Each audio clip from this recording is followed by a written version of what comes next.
नमस्कार, बहुत स्वागत है आपका विंध्या टाइम्स में। मैं हूं आपके साथ स्वाति। मॉनसून की दस्तक के साथ रीवा जिला प्रशासन पूरी तरह अलर्ट मोड में आ गया है। इस बार प्रशासन ने सबसे ज्यादा फोकस बच्चों की सुरक्षा पर किया है। कलेक्टर नरेंद्र सूर्यवंशी ने साफ और कड़े शब्दों में चेतावनी दी है कि यदि किसी भी सरकारी या निजी स्कूल में जर्जर या फिर असुरक्षित भवन में बच्चों को बैठाकर पढ़ाई कराई गई तो संबंधित शिक्षक, प्राचार्य और स्कूल संचालक के खिलाफ सीधे एफआईआर दर्ज की जाएगी और सख्त कानूनी कार्रवाई होगी। कलेक्टर का कहना है कि बच्चों की जान से बढ़कर कुछ भी नहीं और किसी भी तरह की लापरवाही अब बिल्कुल भी बर्दाश्त नहीं की जाएगी।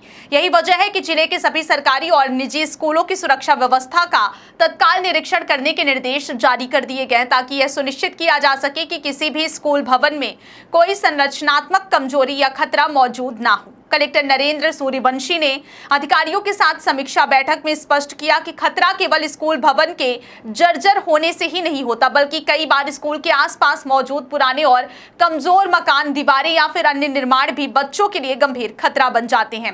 लगातार बारिश के दौरान ऐसे भवन अचानक ढह सकते हैं और बड़ा हादसा हो सकता है। इसलिए प्रशासन ने निर्देश दिए हैं कि हर स्कूल के आसपास मौजूद जर्जर भवनों और दीवारों का भी सर्वे किया जाए। यदि किसी स्कूल के बगल में कोई खतरनाक भवन पाया जाता है तो उसे तत्काल चिन्हित कर आवश्यक कार्रवाई की जाए। इतना ही नहीं, यदि किसी जर्जर भवन की वजह से कोई दुर्घटना होती है तो संबंधित भवन मालिक के खिलाफ भी एफआईआर दर्ज की जाएगी और कानूनी कार्रवाई की जाएगी। प्रशासन का साफ संदेश है कि लापरवाही किसी भी स्तर पर हो, जिम्मेदार व्यक्ति को बख्शा नहीं जाएगा।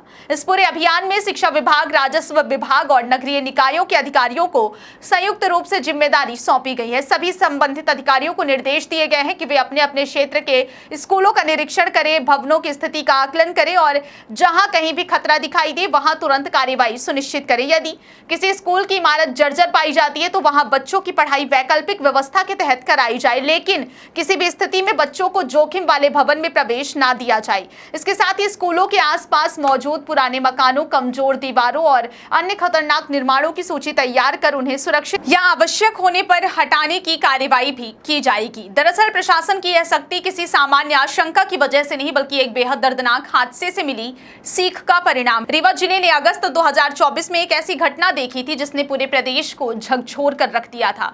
गढ़ कस्बे में स्थित एक निजी स्कूल के पास लगातार बारिश के कारण एक जर्जर मकान की दीवार अचानक भरभरा कर गिर गई थी। उस समय स्कूल की छुट्टी हो चुकी थी और बच्चे अपने घर लौट रहे थे। अचानक गिरी दीवार की चपेट में कई मासूम बच्चे आ गए। इस हृदय विदारक हादसे में 4 बच्चों की मौके पर ही मौत हो गई थी, जबकि कई अन्य बच्चे गंभीर रूप से घायल हो गए थे। इस घटना ने यह साबित कर दिया था कि केवल स्कूल भवन ही नहीं बल्कि उसके आसपास की असुरक्षित संरचनाएं भी बच्चों की जान के लिए बड़ा खतरा बन सकती है। इस हादसे के बाद पूरे मध्य प्रदेश में जर्जर भवनों की स्थिति को लेकर गंभीर चिंता व्यक्त की गई थी और सुरक्षा मानकों को लेकर कई स्तरों पर चर्चा हुई थी।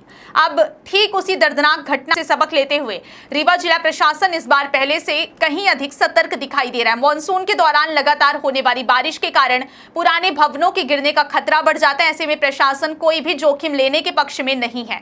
कलेक्टर नरेंद्र सूर्यवंशी ने स्पष्ट कहा है कि बच्चों की सुरक्षा सर्वोच्च प्राथमिकता और यदि किसी अधिकारी, शिक्षक, प्राचार्य, स्कूल संचालक या फिर भवन मालिक की लापरवाही सामने आती है तो उसके खिलाफ सीधे कानूनी कार्रवाई की जाएगी। प्रशासन का उद्देश्य किसी पर कार्रवाई करना नहीं बल्कि समय रहते संभावित खतरों को समाप्त कर बच्चों की जान की रक्षा करना है।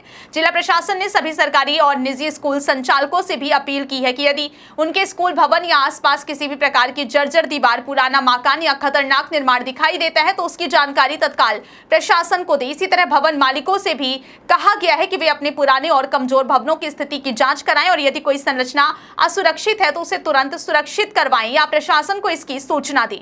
मॉनसून के मौसम में अक्सर जर्जर भवनों की गिरने की घटनाएं सामने आती हैं, लेकिन इस बार रीवा जिला प्रशासन ने पहले ही सख्त कदम उठाकर स्पष्ट संदेश दिया है कि बच्चों की सुरक्षा के साथ कोई समझौता नहीं किया जाएगा। प्रशासन चाहता है कि स्कूल केवल शिक्षा का केंद्र ही नहीं बल्कि पूरी तरह सुरक्षित वातावरण भी बने। यही कारण है कि इस बार हर स्कूल, उसके आसपास की इमारतों और संभावित जोखिम वाले स्थानों की निगरानी की जा रही है।